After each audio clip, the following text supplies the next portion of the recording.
말씀의 제목은 내가 가는 길을 따라오라입니다. 내가 가는 길을 따라오라. 예전에 이런 노래가 있었습니다.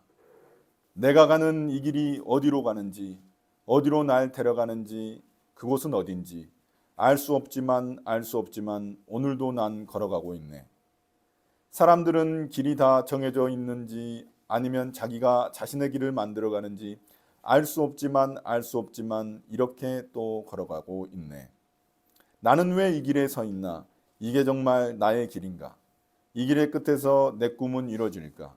무엇이 내게 정말 기쁨을 주는지, 돈인지 명예인지 아니면 내가 사랑하는 사람들인지 알고 싶지만 아직도 답을 내릴 수 없네.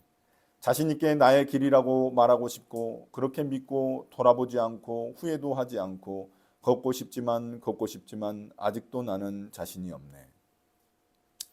옛날 유명했던 그룹 G.O.D의 길이라는 노래의 가사말입니다. 어떻게 그룹 이름도 G.O.D인지 모르겠어요.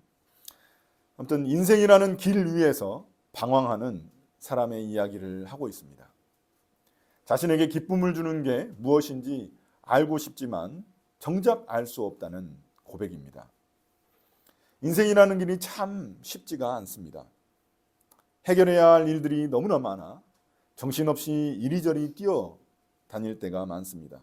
이것도 해야 되고 저것도 해야 되고 가족 일도 해야 되고 회사 일도 해야 되고 뭐 이것저것 챙길 일들이 너무 많죠. 그런데 막상 왜 이렇게 바쁘게 사는지 몰라 허무해질 때도 있습니다. 우리는 살기보다는 사라지는 대로 여기저기 헤매고 있는지도 모르겠습니다. 참 피곤한 인생입니다.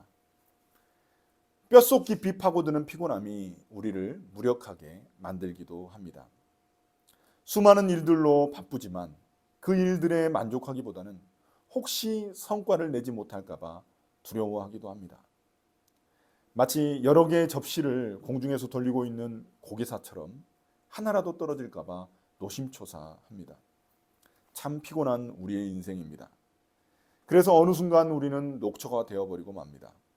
이러한 모든 것들이 너무 피곤해서 그냥 모든 걸 다 포기하고 그냥 관두고 주저앉아버리는 그런 사람들도 있습니다.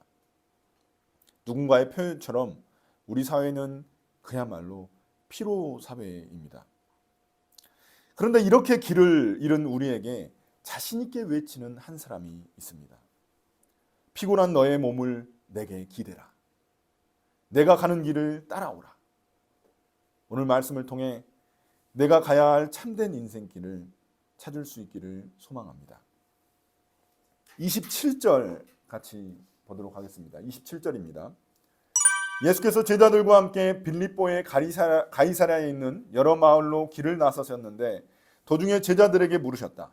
사람들이 나를 누구라고 하느냐? 왜 예수님은 제자들에게 이 질문을 하셨을까요? 예수님과 제자들이 지나가는 장소가 바로 빌립보 가이사랴이기 때문입니다. 지금 예수님이 이제 갈릴리 해변을 지나서 이제 예루살렘을 향해 나아가고 계시는 그런 장면입니다. 그래서 길 위에서 제자들에게 예수님이 가르침을 주고 있는 그런 장면입니다. 그래서 그 도시 이름이 빌립보 가이사랴입니다. 가이사랴는 로마 황제를 호칭하는 그런 단어입니다. 가이사라고도 부르고 가이사라인데 로마 황제를 부르는 호칭입니다. 헤롯 대왕이 그 당시 유대인들을 통치하고 있었는데 헤롯 대왕의 아들 헤롯 빌립이 로마 황제한테 아부하기 위해서 그 황제의 이름을 따서 지은 도시가 바로 빌립보 가이사라입니다. 헤롯 빌립은 그 당시 의로웠던 사람인 이 침례 요한을 잔인하게 죽인 그런 인물입니다. 그런데 그는 굉장한 건축가이기도 했습니다. 이 고고학적인 발견에 의하면 그는 그 도시에 엄청나게 크고 웅장한 이방 신전들을 많이 지었다고 합니다. 그리고 그 옆에는 황제에게 로마 황제에게 잘 보이기 위해서 거대한 황제의 신전도 지었습니다. 그것을 지금 제자들과 예수님이 지나가고 있는 것입니다. 그렇다면 그 모습을 본 그 어마어마한 신전과 동상들을 본 제자들의 반응은 어땠을까요? 압도당했겠죠. 와, 이렇게 큰 게, 야, 황제의 신전을 보면서 화려한 황제의 신전, 웅정한 황제의 신전을 보면서 이런 감탄사가 나왔을 겁니다. 우리가 텔레비전에 보면은 그 북한에 가면은 김정은 동상이 으리으리하게 크게 서 있거든요. 김일성 동상하고 막, 그리고 선전물들이, 어마어마한 선전물들이 막 그 북한에 붙어 있거든요. 마치 그런 느낌, 압도하는 그런 분위기였을 겁니다.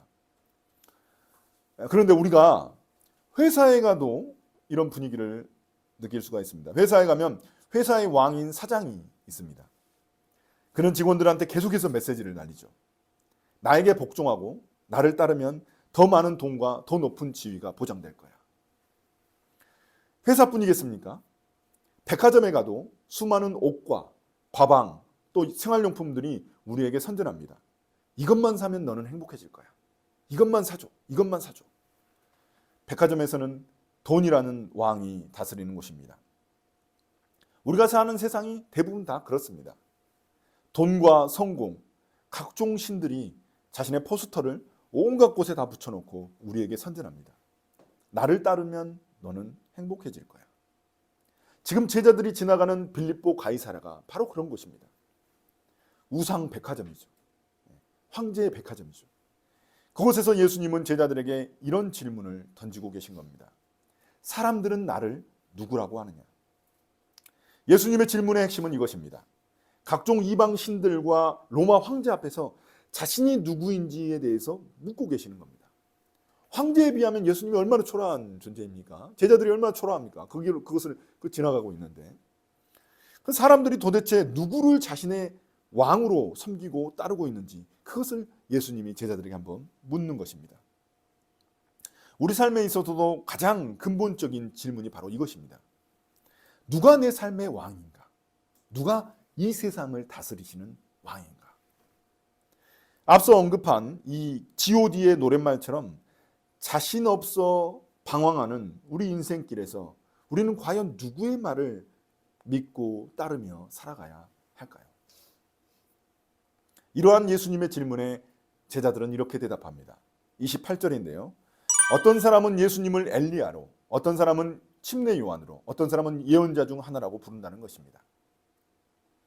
모두 엄청난 인물들입니다. 구약에서 엘리야 하면 하늘에서 불이 떨어졌던 그런 인물이죠.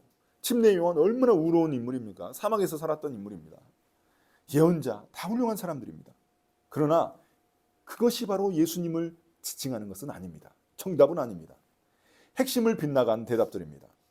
예수님이 누구신지는 사람들의 인기 투표로 결정되는 것이 아닙니다. 우리가 사는 세상에서도 사람들은 예수님을 누구라고 할까요? 초등학교 6학년 때 제 초등학교 6학년을 기억해 보면 초등학교 6학년 책에 그런 이야기가 나옵니다. 에세이였던 것 같은데 예수님을 4대 성인 중 한 명으로 뽑고 있습니다. 소크라테스, 공자, 부다, 그 다음에 예수님이죠. 어떤 사람들은 예수님이 그 당시 세상을 뒤엎으려고 했었던 혁명가라고 생각하기도 합니다. 또 어떤 사람들은 자신의 소원을 들어줄 램프의 지니쯤으로 여기기도 합니다. 이때 예수님은 제자들에게 너희들은 나를 어떻게 생각하느냐 하고 물으십니다. 29절입니다. 예수께서 그들에게 물으셨다. 그러면 너희는 나를 누구라고 하느냐? 베드로가 예수께 대답하였다. 선생님은 그리스도이십니다. 다른 사람들이 어떻게 생각하느냐보다 훨씬 더 중요한 것은 나는 예수님을 어떻게 생각하느냐입니다. 진짜 예수님이 궁금해하시는 것은 다른 사람들의 대답이 아니라 바로 제자들의 대답입니다. 왜냐하면 그들의 대답이 바로 그들이 지금 가지고 있는 믿음의 현 주소이기 때문입니다. 예수님은 그 질문을 우리에게도 물으십니다. 너는 나를 누구라고 생각하느냐? 이 질문은 우리 삶을 바꿀 인생 질문입니다. 예수님을 누구로 생각하느냐가 우리 믿음의 본질입니다. 우리의 대답에 따라서 우리의 삶은 완전히 바뀔 수 있습니다. 그런데 그런 질문이 생깁니다. 예수님을 믿는데도 삶이 편한 것 같지 않은 사람들이 있다는 겁니다. 너무나 많다는 겁니다. 그렇다면 뭐가 잘못된 것일까요? 그 사람들은 이 질문에 대해서 정직하게 답하지 않았기 때문입니다. 너는 나를 누구라고 생각하느냐? 이러한 예수님의 질문에 베드로가 나서서 대답합니다. 역시 수석 제자입니다. 베드로는 예수님을 그리스도라고 대답합니다. 그리스도라는 것은 메시아, 구원자라는 의미입니다. 이 대답은 예수님이 그토록 듣고 싶어 하시던 그런 대답입니다. 메시아. 그래서 같은 이야기를 다루고 있는 마태복음에서는 예수님이 베드로를 굉장히 칭찬하십니다. 여러분 그 유럽에 가면은 바티칸 거기 가시면은 그 베드로의 동상이 있어요. 베드로의 동상. 베드로의 동상이 딱 그 굉장히 중요한 자리에 딱 위치해 있거든요. 그 정도로 베드로는 굉장히 중요한 인물입니다. 제가 말씀드린 대로 이 마가복음은 베드로의 증언을 기록한 책일 가능성이 높습니다. 그러니까 이 베드로가 나서서 그렇게 이야기하는 거죠. 메시아는 구원자입니다. 근데 그 메시아라고 대답했기 때문에 예수님은 굉장히 기뻐하실 수 있었죠. 그래서 마태복음에 보면은 베드로를 칭찬하시면서 너 베드로야 너한테 복이 있다 그러시면서 천국 열쇠를 너에게 주겠다 이런 말씀을 하시거든요. 그래서 그 베드로 동상에 보면 천국 열쇠를 가지고 있는 그 베드로의 동상이 새겨져 있습니다. 바티칸에 가시면 그렇습니다. 그런데 이 마가복음에는 이런 예수님의 칭찬이 없습니다. 예수님이 칭찬하신 부분이 없어요. 왜일까요? 왜냐하면 베드로의 대답은 맞기도 하지만 또한 틀리기도 하기 때문입니다. 베드로의 마음속의 메시아는 예수님이 생각하는 그런 메시아가 아니었거든요. 그렇기 때문에 예수님은 베드로를 바로 칭찬하지 않으시고 베드로에게 자기에 대해서 아무에게도 말하지 말라고, 메시아라고 소문내지 말라고 그렇게 이야기하십니다. 베드로가 예수님이 메시아라고 동네방네 소문내고 다니면 어떻게 될까요? 지금 이곳은 빌립보 가이사라입니다. 황제의 도시예요. 황제의 도시. 황제를 숭배하고 황제가 모든 곳에 도사리고 있는 황제의 동상과 황제의 선전물이 다 있는 그런 도시입니다. 그런 곳에서 예수님이 메시아라고 하고 다닌다면은 이거는 굉장히 반역이죠, 반역. 그래서 예수님이 지금 예루살렘으로 가고 있는데 예루살렘 도착하지도 못하고 지금 엄청난 일이 벌어지고 마는 겁니다. 그래서 예수님은 베드로에게 조용히 해라, 비밀로 해라 이렇게 이야기하십니다. 또한 예수님은 베드로가 예수님, 메시아 예수님에 대해서 잘못 알고 있는 부분을 교정해 주십니다. 이것이 마가복음에 등장하는 예수님의 첫 번째 순환 예고입니다. 예수님이 예고를 하시거든요. 자신이 죽으시고 부활하실 것이라는 그 이야기를 하시는데 그 이야기의 첫 번째 예고이십니다. 31절인데요. 그리고 예수께서는 인자가 반드시 많은 고난을 받고 장로들과 대제사장들과 율법학자들에게 배척을 받아 죽임을 당하고 나서 사흘 후에 살아나야 한다는 것을 그들에게 가르치기 시작하셨다. 장로, 대제사장, 율법학자 다 그 당시 유대인들의 리더들입니다. 종교 지도자들입니다. 예수님은 자신이 그들에게 고난을 받고 배척을 받아서 죽임을 당하고 다시 부활하실 것이라고 말씀하십니다. 놀랍게도 이것이 예수님이 선포하신 하나님 나라, 복음, 그 천국 비밀의 핵심입니다. 그러니까 하나님의 나라, 이 복음, 이 복음의 핵심이 바로 예수님의 죽으심에 있다는 겁니다. 하나님 나라에 불이 들어오게 하는 그런 스위치 같은 역할을 하는 게 바로 십자가입니다. 그런데 그 비밀을 깨닫지 못하는 베드로는 예수님께 반항합니다. 이 제자가 스승에게 반항하기가 굉장히 쉽지 않거든요. 그 당시 문화에서. 그런데 예수님께 반항하는 거죠. 32절입니다. 예수께서 드러내놓고 이 말씀을 하시니 베드로가 예수를 바짝 잡아당기고 그에게 항의하였다. 베드로는 예수님의 옷을 잡아당기면서 항의합니다. 뭐요? 지금 뭐라고 하셨어요? 지금까지 이것 하나만 믿고 내가 예수님을 따라왔는데 예수님이 죽는다고요? 그럼 지금까지 제가 했었던 충성과 헌신은 뭐가 되는 겁니까? 이렇게 예수님께 항의하고 있는 겁니다. 예수님이 말씀하신 것들은 모두 베드로가 그런 그려왔었던 메시아가 아닌 겁니다. 죽는 메시아를 어떻게 생각할 수 있겠습니까? 베드로와 다른 제자들이 생각한 메시아는 강력한 힘을 가진 메시아입니다. 우리가 이거 어벤져스처럼 그런 메시아인 거죠. 구원자. 사람들을 모아가지고 힘으로 로마를 제압하고 로마로부터 유대인들을 해방시킬 그런 왕을, 승리하는 왕을 기다리고 있었던 겁니다. 그런데 예수님은 자신이 고난받다가 죽는다고 하니까 어떻게 베드로가 제자들이 이해할 수 있겠습니까? 그들이 따르고자 했었던 스승은 이런 무력하게 죽는 스승이 아니었습니다. 수많은 기적들을 베푸시는 그런 예수님의 모습을 보며 그들은 강력한 왕을 기대하고 있었습니다. 메시아 왕, 그분이 오셔서 우리를 해방시켜 줄 거야. 그 기적들을 보면서 그런 생각만 하고 있었다는 겁니다.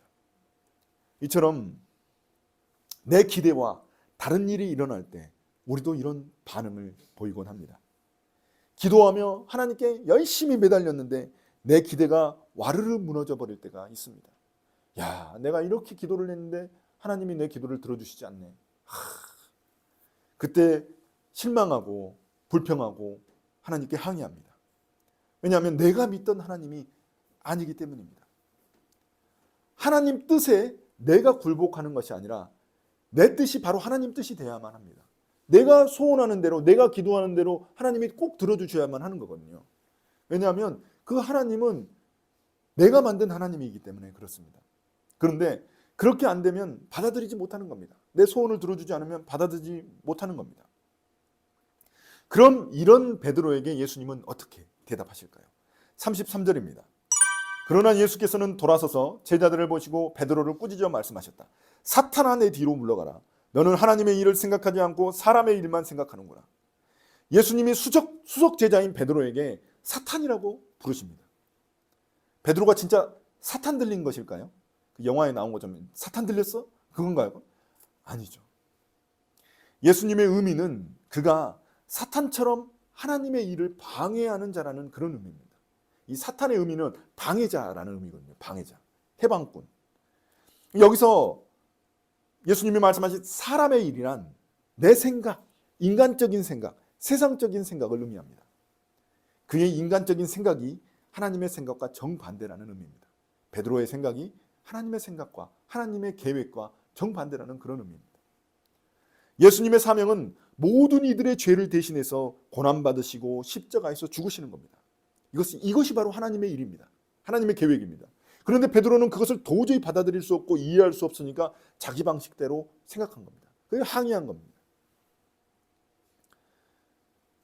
우리가 신앙생활을 하다가도 나 중심의 신앙생활을 할 때가 많습니다. 나 중심. 그러니까 무게중심이 나 중심에서 하나님 중심으로 바뀌어야 되거든요. 무게중심이. 근데 무게중심이 여전히 나 중심으로 되어 있을 경우가 굉장히 많습니다. 이런 사람들은 아무리 열심히 신앙생활을 해도 그 모든 무게중심이 다 자기에게 있기 때문에 다 자기 자신을 위해서 모든 것들이 존재하는 겁니다. 신앙생활도. 열심히 기도하는 것도 내가 다 잘되기 위한 것이고 열심히 예배하는 것도 내가 잘되기 위한 것입니다. 사람의 일만 생각하지 하나님의 일, 하나님의 뜻에는 별 관심이 없는 겁니다. 그러니 내 뜻이 내 뜻대로 내가 기도한 대로 이루어지지 않으면 금세 하나님께 실망하고 마는 것입니다. 그럼 우리가 예수님을 고난받는 메시아로 받아들인다는 것은 어떤 의미일까요? 도대체 예수님이 고난받는 메시아라는 게 도대체 어떤 의미일까요? 34절 35절입니다. 그리고 예수께서 제자들과 함께 무리를 불러놓고 그들에게 말씀하셨다. 나를 따라오려고 하는 사람은 자기를 부인하고 자기 십자가를 지고 나를 따라오너라. 누구든지 제 목숨을 구하고자 하는 사람은 잃을 것이요 누구든지 나와 복음을 위하여 제 목숨을 잃는 사람은 구할 것이다. 내 뜻을 포기하고 주님을 따르는 삶을 말하고 있는 겁니다. 이것은 철저히 나를 죽이는 삶입니다. 나의 십자가를 지고 가는 고된 삶입니다. 십자가가 얼마나 무겁습니까? 예수님도 짊어지기 참 어려웠는데 그 십자가, 나의 십자가를 지고 짊어지고 가는 그런 고된 길입니다. 그러나 그것이 바로 고난받는 메시아 예수님을 따르는 제자들의 길입니다. 물론 쉬운 일은 아닙니다. 그것은 내 목숨을 포기하는 일입니다. 여기서 목숨이라는 것은 실제 목숨을 의미할 수도 있습니다. 그래서 이 선교 갔다가 그 목숨을 바치시는 그런 분들도 있죠. 그러나 여기서 목숨이라는 건 더 큰 넓은 의미라고도 볼 수 있습니다. 나에게 가장 소중한 것을 의미합니다. 목숨이 가장 소중하지 않습니까? 그러니까 나에게 가장 소중한 것, 그걸 의미하는 겁니다. 내가 이것만큼은 놓지 못하는 것, 이것을 의미합니다. 내가 가진 재산, 명예, 가족, 직업일 수도 있습니다. 또는 내 자존심, 내 생활 방식, 내 가치관일 수도 있습니다. 이런 것들은 내 목숨과 딱 붙어 있는 그런 한 몸을 이루는 그런 것들입니다. 그러나 예수님은 그것들을 버릴 수 있어야 나를 따를 수 있다고 말씀하십니다. 그런 것들을 너무 연연해하지 말라는 것입니다. 제자는 삶의 우선순위가 철저히 변한 사람들입니다. 우리가 제자도라는 책을 저희가 그 성경 공부했지 않습니까? 기억은 잘 안 나시겠지만 이 제자도가 그렇습니다. 제자가 되는 길은 굉장히 쉽지 않죠. 그러나 내가 진짜 소중히 여기는 그것을 포기할 수 있어야 주님의 길을 갈 수 있습니다. 그런데 그것이 그 말처럼 그렇게 쉬운 일이겠습니까? 그러나 예수님은 우리에게 분명히 말씀하십니다. 그런 것들을 포기하지 못하는 자는 결국 가장 중요한 것을 잃게 될 것이라고 말씀하십니다. 가장 중요한 것이 무엇일까요? 바로 생명이죠. 생명. 영적인 생명. 영원한 생명이죠. 그러니 살려고 하면 죽지만 죽으려고 하면 산다고 말씀하십니다. 이게 바로 신앙의 역설이자 하나님 나라의 비밀입니다. 이런 십자가의 길은 때론 수치와 모욕, 고난을 견뎌내야 하는 그런 삶이기도 합니다. 38절입니다. 음란하고 죄가 많은 이 세대에서 누구든지 나와 내 말을 부끄럽게 여기면 인자도 자기 아버지의 영광에 쌓여 거룩한 천사들을 거느리고 올 때에 그를 부끄럽게 여길 것이다. 또 예수께서 그들에게 말씀하셨다. 내가 진정으로 너희에게 말한다. 여기에 서 있는 사람들 가운데는 죽기 전에 하나님의 나라가 권능을 떨치며 와 있는 것을 볼 사람들도 있다. 정말 이 세상은 음란하고 죄가 많은 세상입니다. 제자들이 가야 할 길은 그 세상을 거스르며 살아가는 삶입니다. 세상의 거짓된 기준에 따라 살아가는 삶은 예수님을 부끄럽게 여기는 것입니다. 돈과 성공, 쾌락의 신을 섬기며 자신이 왕이 되어 살아가는 삶입니다. 이 세상에서 자기를 부인하며 살아가는 것은, 자기 십자가를 지고 살아가는 것은 수치와 모욕, 고난이 기다릴 수밖에 없습니다. 그 당시 십자가는 가장 수치스러운 형벌이었거든요.